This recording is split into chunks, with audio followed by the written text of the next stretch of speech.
Up to 40% of food produced in Africa is lost between farms and markets. Yemisi Iranloye, after witnessing firsthand the challenges rural farmers experienced, racing against time to transport their produce to the markets before they rotted, set out to build a solution. Yemisi moved the market to them. She packed up and moved to Ado-Awaye in Oyo State, a cassava producing locale.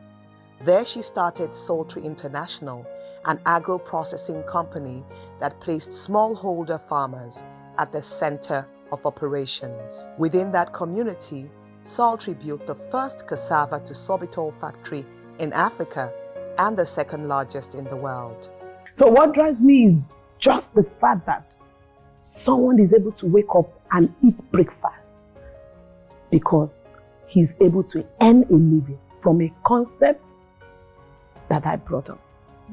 That a community is able to grow from having just 10 huts to having homes and being and capable of influencing people to come and buy land in their community and increase in size. It's more than what money can buy. In this episode of Seed Diaries, we share the inspiring story of how Yemisi Iranloye, by empowering the local cassava farmers through Sultry International, transformed a community from 10 huts into a booming town with electricity, running water, and business opportunities for all. We're right here. We believe in community.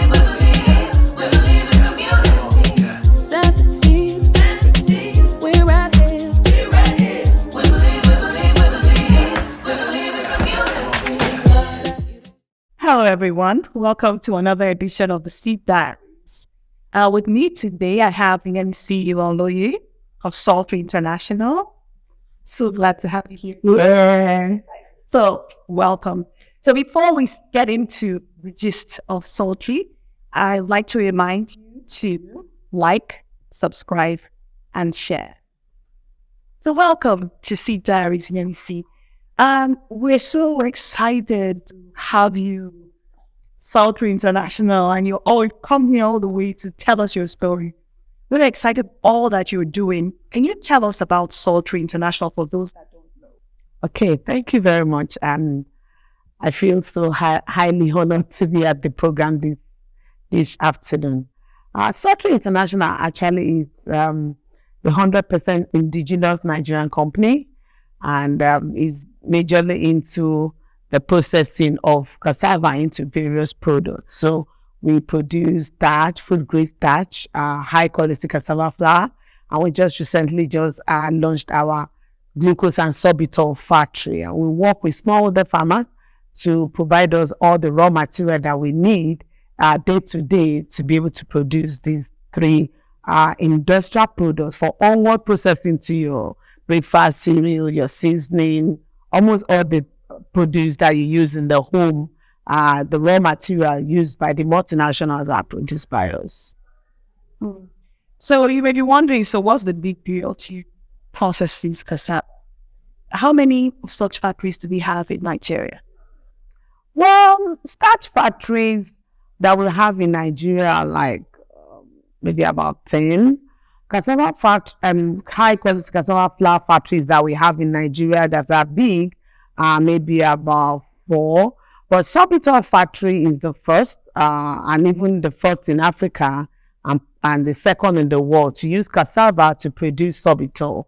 It's the first in Nigeria, the first in Africa, and obviously the second in the world. After that of Indonesia, using cassava to produce sorbitol. By the way, sorbitol is a product that is used majorly in the oral care, for toothpaste, for mouthwash. It's also used in the pharmaceutical for drugs. It's also used in cosmetics. It's used in soaps. It's used even in leather. I mean, the uses are really varied, but we have focused more on the oral care because what we are producing is not enough to meet the needs of everyone. Your factory is not just the first in Nigeria, the Sorbitol factory, it is the first in Africa and a second in the world. I mean, that is major. How did you go from processing cassava to having such a large factory or achieving such a major feat?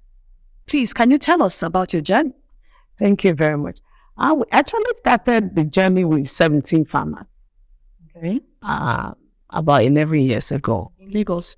No, in the rural environment called Alaide. There's a village called Alaide Village, and it's in Oyo State. And this village, they're just in the middle of nowhere, but they have land, and they're good people. And they have no road, no power, nothing. But I saw that these people were good, and they needed a means of livelihood. So I decided to form an inclusive business where these smallholder farmers become the center stage of my business. So we started with 17 farmers. 14 of them were male, and then 3 of them were female. And that was how the concept started. And after 1 year of working with them, training them in agronomic practices, providing them with fertilizer, tractors. At that time, they were just farming with hoes and cutlass. And then I had 1 tractor then. And then we started by teaching them how to farm, mechanized farming. And they were quite excited. And in 2013, we were able to build the first factory to do starch. And I remember Nestle was our first customer. Because I'm a biochemist, my background is in biochemistry. So I'm science oriented. I knew where I was going, even though I was going to start small, but I knew where we're going. And we're not even halfway where we're going yet. We're just scratching the surface as far as I'm concerned. So, and by the second year, we had 100. Because the 17 were the first believers of, is it possible? You just have a company come to help you in Nigeria, is it possible? And then by the first year, when they turned out their produce and they were making so much money, we had 100 people by the following year. And today we have well above 5,000, going to 10,000 farmers after 10 years of working with the farmers. And so by 2 years after, in 2015, we had a second factory because then demand was increasing, and then we were increasing farmers. So as farmers were increasing, we were increasing our lines. So we had a second factory to also produce starch because the demand for starch was increasing.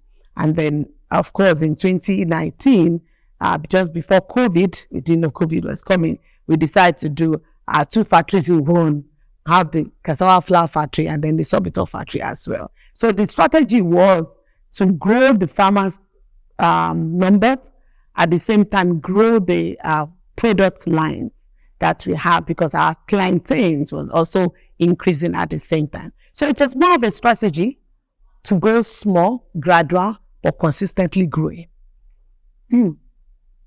Wow. What kind of impact would you have in a community like that? I can only imagine. When we got there, like I said, there was no even road.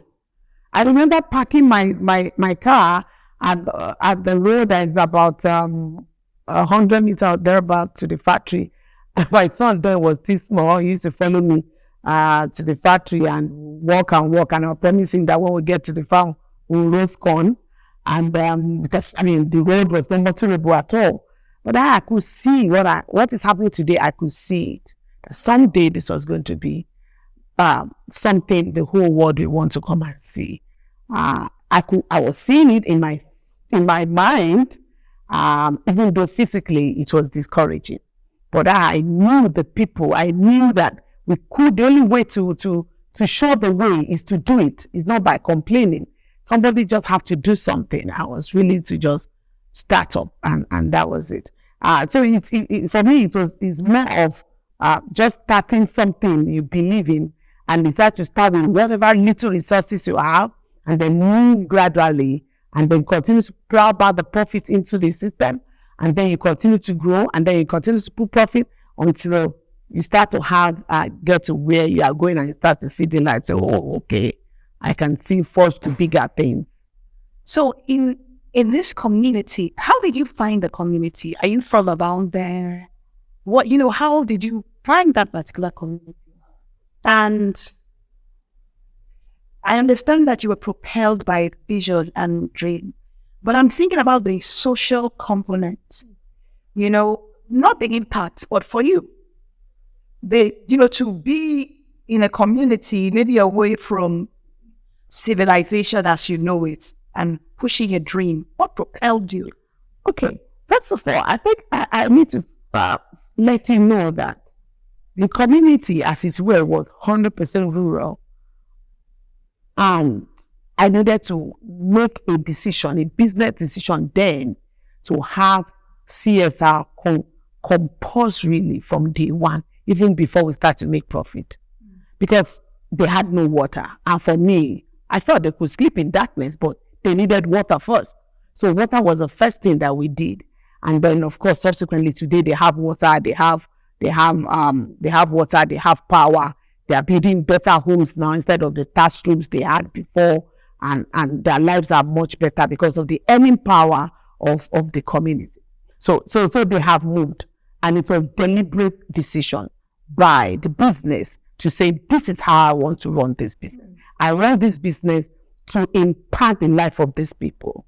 Even though the area is very volatile, but because we have included them in the business, they see themselves as part of the business. In fact, they see themselves as co-owners. You meet an average poultry farmer, he will tell you it's our factory. I mean, and that's the feel. It is actually their factory. They earn their living from it. It's a pie. We're all just cutting from the pie. Because if they don't exist, there would be no poultry. So it's all encompassing. So it's life transforming. It's deliberate that they have been able to move from where they were to where we are now. And then did I come from there? No. I come from Oyo State. Yes. I come from Ogumosho. And Ogumosho is a civilized town. But I worked with that community many years ago in my early employment before I retired to start my own. And I knew the suffering of that environment. So when I decided I wanted to do my thing and I was going to retire, because I had an early retirement from a cargo in 10 years. I had worked in a cargo for 10 years and I decided to do my thing. So I had decided that I saw the suffering of the farmers. Then the farmers will come 200 kilometers away and bring produce all the way 200 kilometers to Lagos. And before they get to our factory in Lagos, the cassava is either rotten or half spoiled.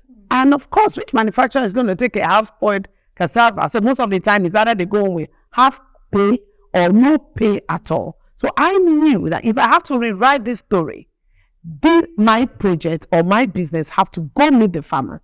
It's better I cope to provide all the facilities and the social amenities that is required, like road and power and all of that.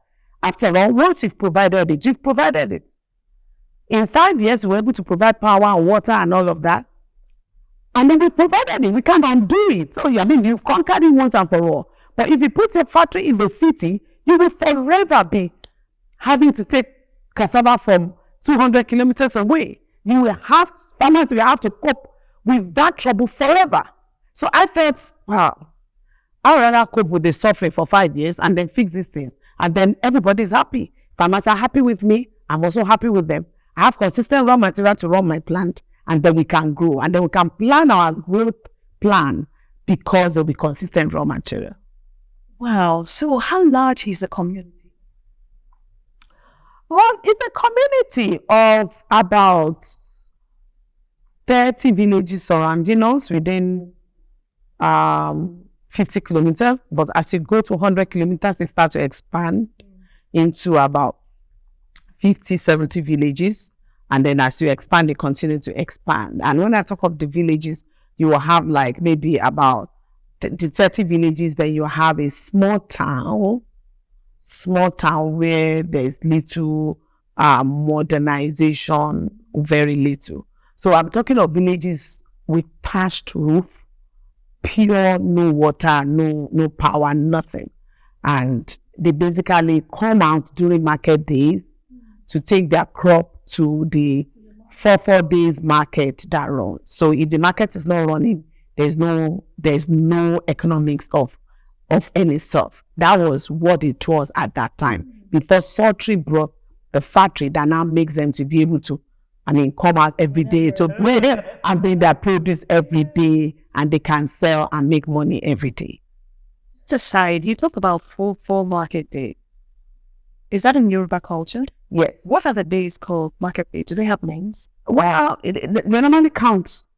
You count, you start from Monday, Tuesday, Wednesday, Thursday, so it could be Thursday this week, and then you start to count Thursday, Friday, Saturday, Sunday, then it's Sunday, and then it just continues like that for this market. Well, because in Igbo land, there's full market days. It's the That's same. why I didn't know that. It's the same. Was It's the same. No. It's the same. So you can imagine those rural women come out only on market days to buy soup material and all of that. and the villages Are fine that has this market day. Is that how it is? So these villages come out.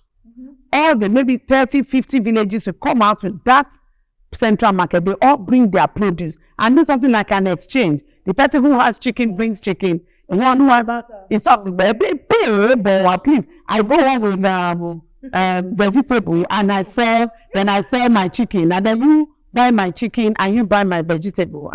Like that. Basically for food, more or less. Everything you see in that market is food, and then maybe the house has come with the goat meat and some goat, and then the Igbos come, of course, with the wares, and then the little fashion they're able to do, the trading. The Igbos come with the bag and the whatever that they make from a bar, and then it's just exactly like a meeting point once in 4 days. They get out. That's their own civilization.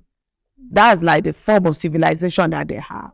That was before Sultry came, and then when Sultry came, we now taught them how to farm, and farm not just for food, but to sell and buy other things like live in better homes, send your children to school. Today, every farmer sends their child to school in my environment, at least the boys, at least they go to secondary school. So what we are struggling with now is, okay, let them go to uni. So they send the boys to the uni, and then the girls are asked to stay. So we are there now trying, another phase of my mission is to see that I have more girls go to school. Farmers' girls also need to go to school. That's like my new slogan now. From 2023, I'm like, okay, now we have to find a way to get the girls to go to school. We succeeded with the boys. What do we need to do to get girls to also go to the university? Because they actually have some very smart ones among them. So at least we've moved. We've been able to move instead of children not even going at all. Before, they could not afford these children to go to school because the schools are far. And the transportation cost from the villages to the nearest school is a stretch. Yes, and they can't afford it. But now that their earning power is increasing, they can at least afford primary. They can also afford secondary and manage to start to afford uni for those of their boys that are very smart, and those of them that are not very smart, I guess they would have done a secondary. Yes. So somehow their livelihood have actually improved. Into Yemisi, wow, this story is it's the story of great impact and very inspiring. And I just wonder what drives you.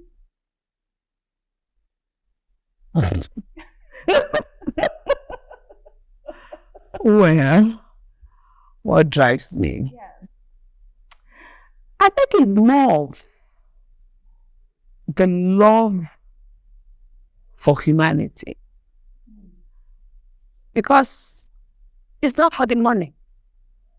Yes, money, yes, but that's not really the center. There are other ways to make money. Yeah, they were easier ways, exactly. Because you can't really imagine what it takes to make this happen. It's a lot of self-sacrifice. So I think it's what makes me happy is after 2-3 years of the business, and I'm driving past in one of the villages, and somebody runs after me and said, "Thank you so much. It was my cassava money that I used in building this 2-bedroom flat I'm living in now." And that day, I may not even eat. I'm just dancing and happy that, I've been able to impact someone. And I see the number of children that now go to school in that environment, women that are liberated from poverty.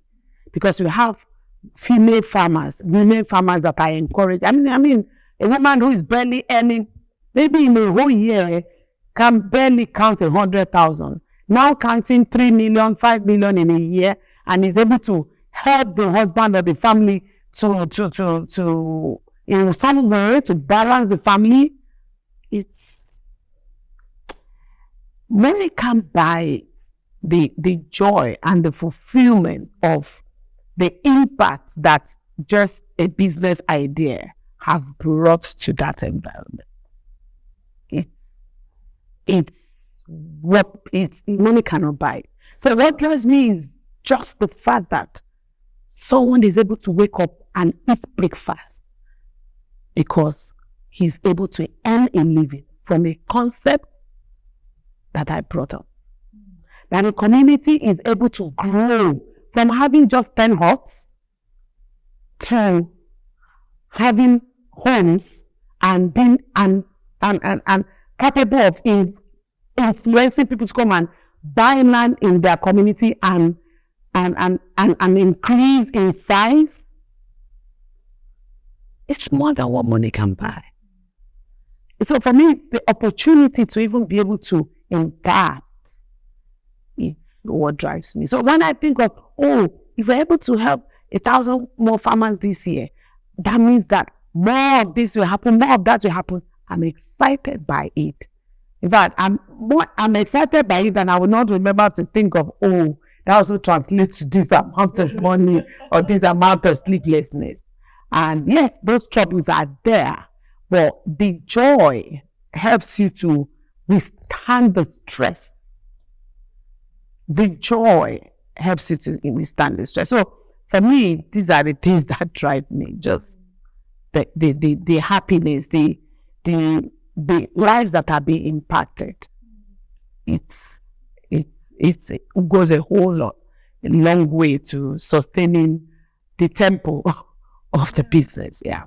And with what you're doing, you have big ticket clients like Unilever, Nestle, and some others. How did you acquire these clients? That's the big question. That was our first customer, actually. We've been with them for like 10 years, and we should be about their biggest clients when it comes to starch in the country.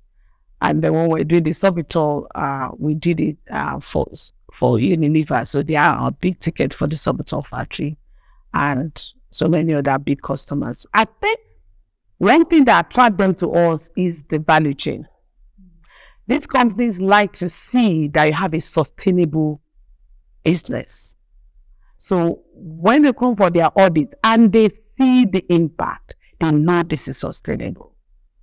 So when you set up a manufacturing enterprise that have to do with farmers, and we are the only one family, you are the same person doing fertilizer, doing chemical, you are the on and on, doing everything, the whole business starts and ends with you, it's not sustainable. You will run yourself out. So when they see the value chain being impacted down the value chain, every year farmers are growing. Every year when they come for their audit, the community is improving. They feel the joy in the life of the farmers. I mean, they interview farmers, they see their story. So they know, no, we'll rather continue to buy from this person because it makes our story stronger. So if you go on the internet and see a whole lot of YouTube videos that are online right now, were not even done by us. They were done by our partners who we sell to, who feel that, okay, the seasoning you are using in your soup comes from the farm and is from the farm to your table, direct to your table. So it makes a good story for them. Most of them are beginning to have localization, what they call localization, which means buy local from the countries where these factories are situated.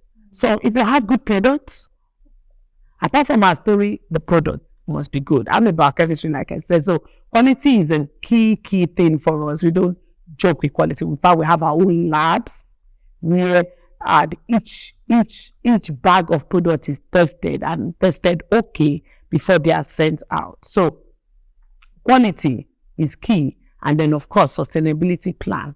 These are the two major things that, and of course, availability. Because all the year round, because we have farmers that cultivate the crop, the raw material all the year, we're able to sustain, we're able to produce, we're able to supply the factories as that demand these crops from us.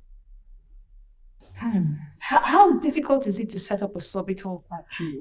That there would be just two in the world, and you are the second one. I mean, you were trailblazer. I'm not showing this effusive, but it blows my mind. And well, all the other sorbitol factories in the world are done from corn.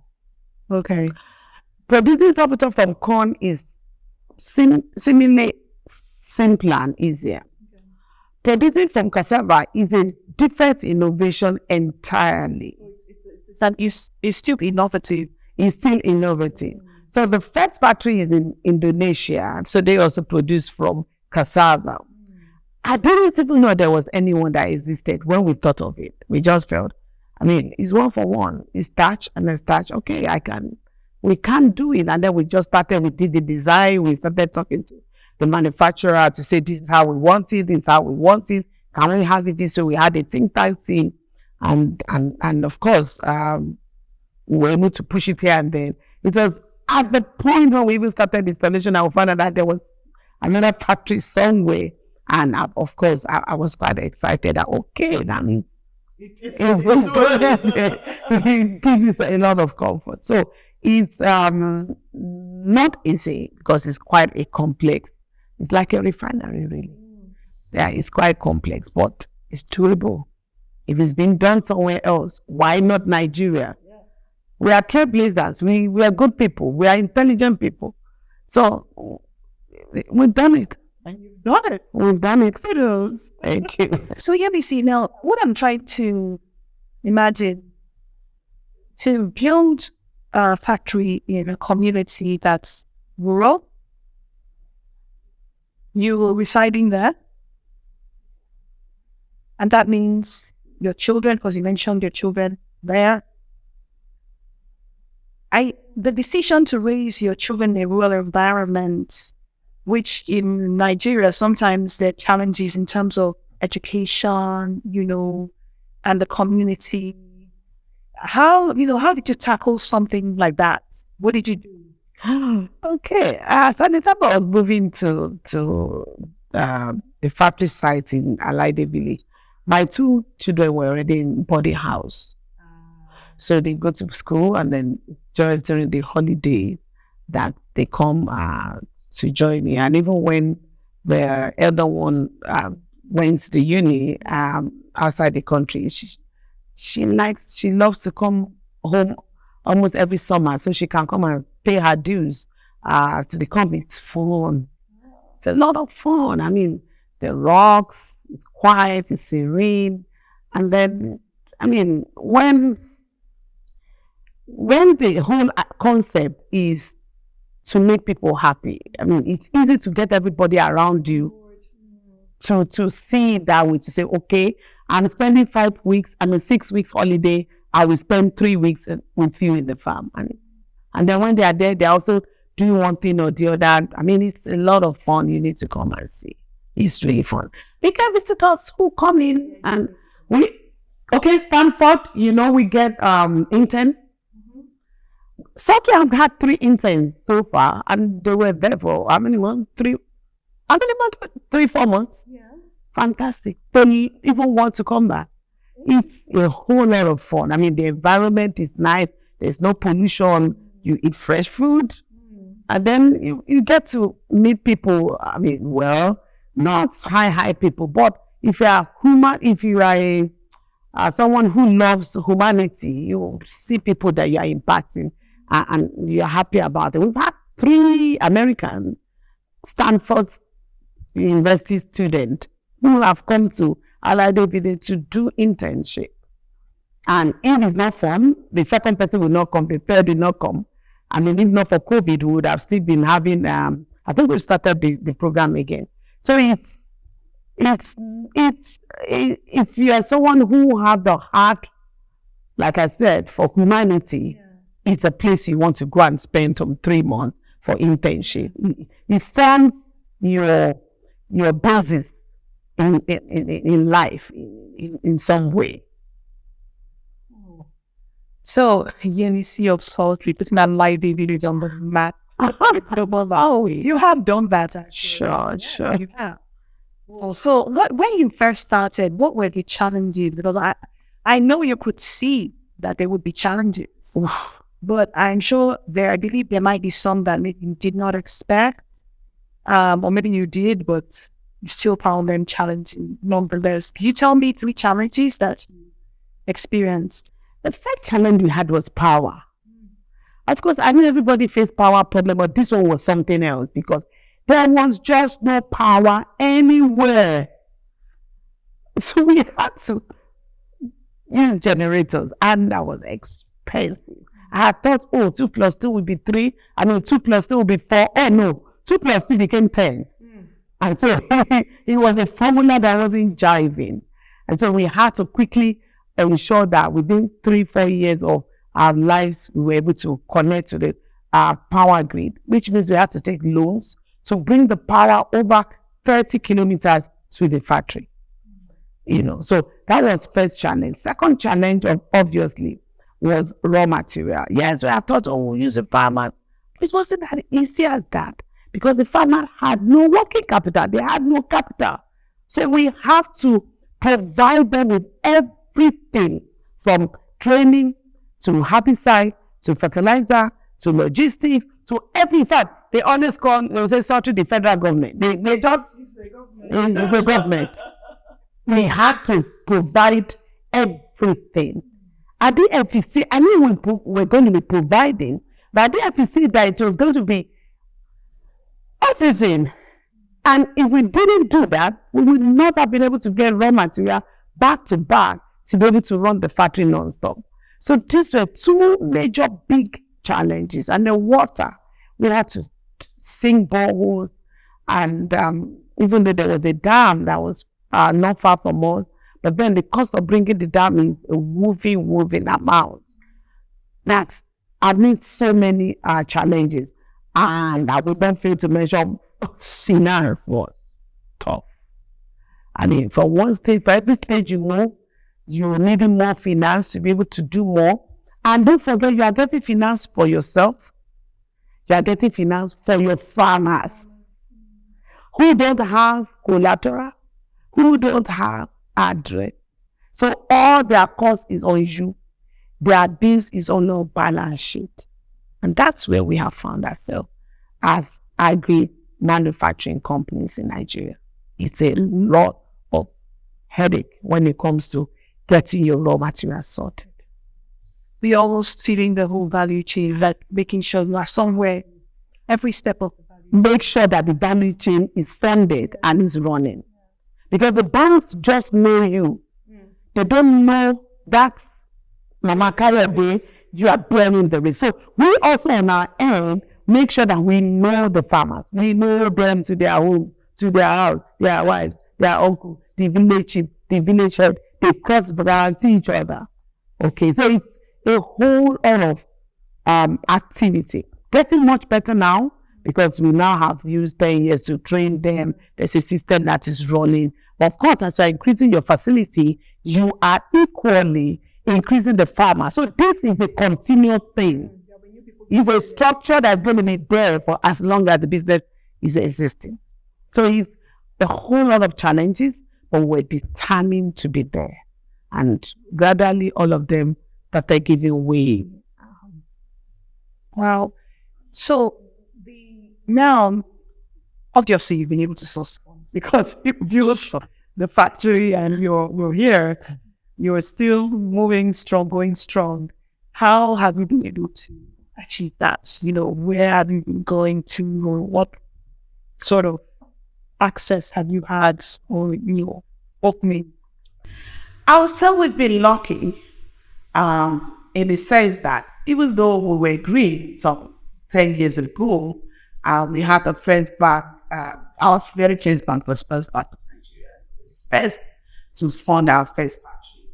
And then 3 years after, we moved to FCMB, and since then we've been with FCMB Bank. And I would say we're lucky because we just got the bank to believe in us. You know, you as difficult as Nigeria is, I still believe that if a system believes in you or get to believe that you can deliver, they tend to want to take some risk. So for us, I would say we've been a bit lucky that we're working with good banks that believe in us, and we have also tried to ensure that we don't smear that good name. So now we take loans, we pay. When our farmers take loan, we make sure they pay. So that we have the good books of the banks that fund us and fund our farmers. So because we have some good record, it's easy to continue to take more loans or take more financing. And we also try to carry them along in our dreams, in our plans, like our 5-year plan. We're only talking to the bank, say, okay, next year we want to do this, in 3 years we want to do this, in 5 years this is where we are going. So they seem to have an idea of where we are going. So we say, okay, you remember next, we said 2024 we'll be doing this. Oh yes, it's already, somehow they know that you are following what you said you will do stepwisely. Sometimes some things don't go the way you plan. They will know that, oh, no, this must have been some hiccups. This company does not do this usually. This must have just been one of those things. And they're able to do some adjustment. So I would say that we've been a bit lucky, but then we have to play our own role, which is to get the banks to believe in us. And I would say that we also were one of the beneficiaries of the federal government CBN Greek scheme. We benefited from that, which is one of the schemes that we niched on to build the factories that we have built. So Yemisi, several times we talk about the loneliness of entrepreneurship and the grit an entrepreneur has to exhibit. And I think that's just if you're doing regular business, go to your home where you were and just doing something like that. But you have gone into a community and become almost like the government, like a rock, for the community, and taking on the responsibility of improving their livelihood or their lifestyle. Was there ever a time where you felt so discouraged that you wondered if you could continue? Oh, sure. Several times, especially when you're in the middle of, the recent ones was during the 4 years period when we were building the Sorbitol factory, and there was a time I was asking myself, you sure this is not too much? I mean, I was choking.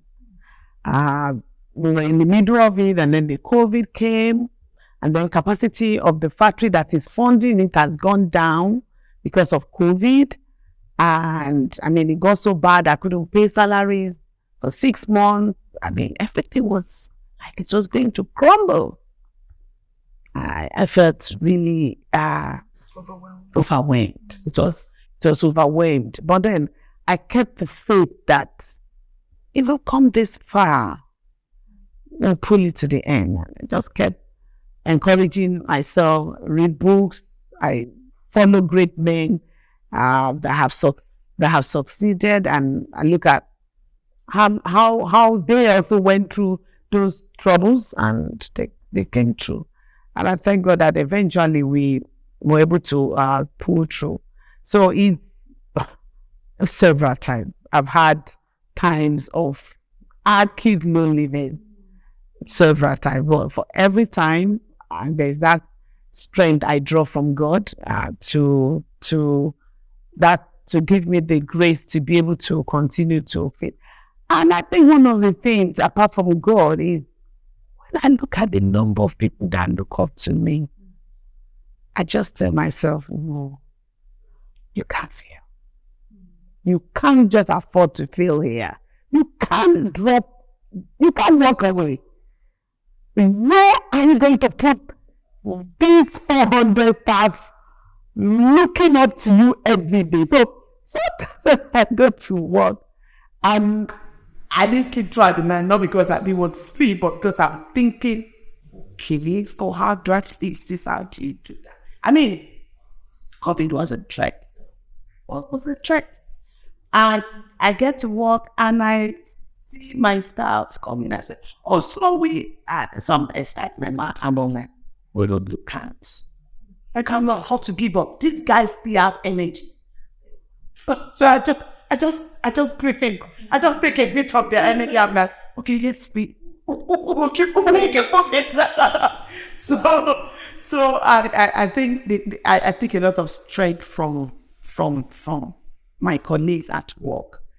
I take a lot of strength from the farmers who come constantly, and even when I want to give up and I see them jumping out. If you just tell about that guy, one farmer will walk in and come and tell me how that the daughter scored and made WAEC. And then that is the day you are thinking of, I wish I would just sell this business. I would just do something like that. Somebody comes to tell you, I just came to tell you thank you. Do you remember that my daughter, she made WAEC, she's going to medical school? And I'm like, oh, she made it? And you tell yourself, oh no, you can't repeat. You can't repeat now. We need more of this testimony to come to keep going.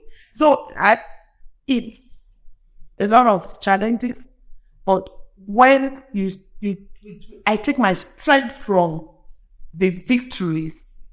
So you talked about what the banks, you keeping the banks abreast of your plans, 5 years, 3 to 5 years. And I would like to know, what's the plan for Sultry next 3 to 5 years?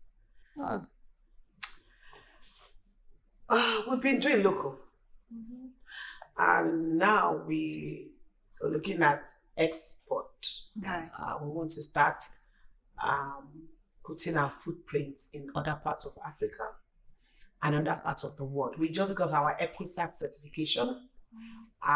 What is that? EcoSat is a European certification that gives you the power to export organic product. It took us 3 years to get that done. So we want to start exports this year, and we want to start to put our foot in Europe and the other African countries. The next 5 years, we want to expand into more factories so that we can be able to push more volume out there, saturate more of the Nigerian companies, as well as start to meet export demands in other parts of the world. That's a big vision. That's a really big vision. I mean, starting from looking at a small community and deciding you want to change their lives. Now you're exporting all over the world. You really are a lady of big vision. And I'm interested in coming to a life. You need to come out and invite me. Yes, you are. To eat fresh food. And when I had the food, I was like, I need to go and eat the fresh air. Eat the fresh man. I'm very excited about that. For this expansion now that you are planning all this, this expansion of group, what about the team? Do you have a management team behind you? Okay, so for me, structure is key. And we got this far because of structure. I'm on the end-to-end and first food transformation program. And before that, we didn't have a board. We decided to CEO 3 years. And one of the things we made to start first food was to have a transformation plan, which is a 5-year transformation plan, and having a board. So right before we finished the received the semester, I had set it, and my coach Geoffrey Etienne was in the board, and I knew that if I don't have it, for me, if I'm going to do something, I will not do it. If I'm going to do it, I'll do it. So I said, okay, I was going to put people that I can complete, people I can learn from, people that know more than me in certain areas. So I made sure that I was an board, there was a manufacturing person in the board, and all of that. So the board have helped the growth of the business so far. And of course, after the board, I report, even though I'm the owner, I report to the board of happening. Board meetings, no shake, no risk. Following it to the letter, I make sure that I take sensitive issues to them and they're able to say, oh no, didn't do it or do it. And that has helped us to be able to take very good decisions, on-time decisions. There are times I'm very passionate about something and there are times I'm passionate about it. Even if they don't see it, I will still take the pain to make sure they see it. Okay? So until they agree, I am there to convince them. So then at least 60% of them are able to see to it. And that has helped the growth of the business. I would say that's one of the key success factors of the business. And then, of course, we have management staff after me is report to me. One of the strategies I have used over time is employs young people. Funny, I believe in training my own people. And there's something I call the sultry spirit. So I believe that we have our own DNA. I want you to have the sultry DNA. And the sultry DNA, we have prop flow, we are happy people, we are very passionate about what we do, we are knowledgeable. So I believe that if people come in, jokers come in, they want to work, and another follows forming it. So we work and we enjoy. So when they make achievement, when the milestones that we need milestones, we got past parties and dance. Really made it enjoy it. So it's work and pay for sultry is a lot of work and pay. So don't people like to come to work in sultry. And so we do a lot of knowledge transfer, we bring in experts who train. We don't have any expatriates. Despite primarily very delicate projects, because it's not in our plan to have it. We'd rather pay so much for knowledge transfer. We believe that there's nothing you want to do that we don't have the right people to do. We may not have the skill set, but we can train people to have the skill set. So we'd rather train our people and train for every skill set 5 people. Every skill set 5 people. Those 5 people train another 5. And then if I train another 5. And that's how we have been able to survive and been able to run our plant up till now. So it's a whole lot of training. We do a lot of training. We empower the staff. We ensure that we provide all the necessary equipment for staff to run and of course subject to the structures that we have, the SOPs that we have laid down for the factory to follow. Wow. Yemisi, you worked for 10 years, retired early, and then started sultry. Yeah. If you were to go back to a 25-year-old Yemisi starting out professional life, what 3 things would you tell her? Food. That's a good one.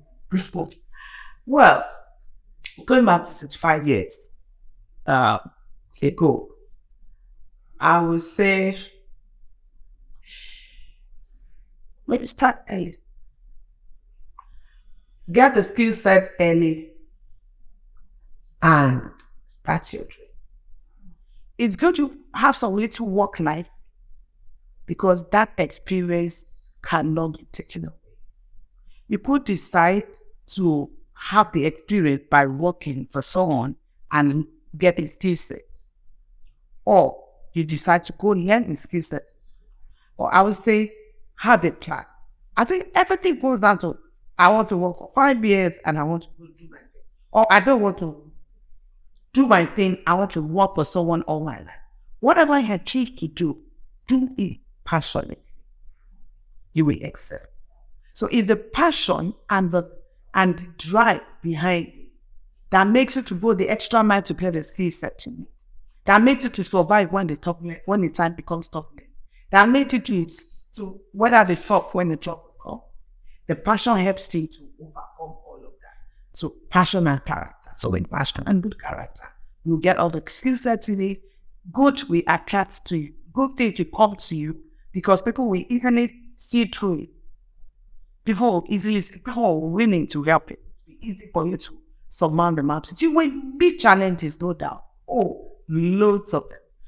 But the passion, the love for that thing you're doing will help you to will help you to adapt to the challenges. We help you to overcome the challenges easier without it. We can say, when you give like you are going through anything, and then but what I'm going through, but it's not showing on you because you have that passion for it. So whatever you want to do, make sure you are in this space of your passion. I mean, that's my first number one.